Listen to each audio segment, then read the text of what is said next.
if you have a 115 AT&T, as you can see, and you have to replace the SIM card and you don't know how to, I'm going to teach you how you can do that. So in this case, I took the screws already, as you can see here.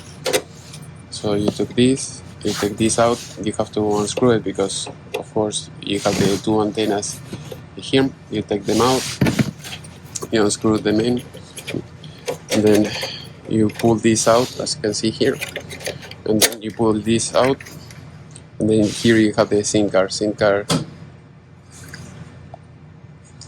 Here you have the SIM card, SIM 1 and SIM 2, SIM card 1 and 2. So in this case it has 1.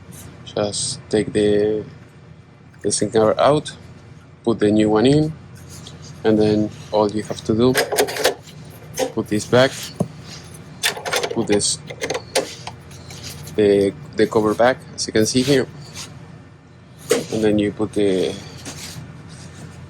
screws, and then you put the antennas, and that's it. So, and if everything is good, you should have the green light here on the front with the signal and everything. In the front you're going to have the light, the signal, so if you have a lot of signal you're going to see all the full lights. Otherwise you're going to see maybe 3 or 4 lights or maybe 1 light, and you're going to see the SIM cards. So if you have 2, you're going to see the 2 LED lights that are going to be on, or just 1 if you have only 1 SIM card.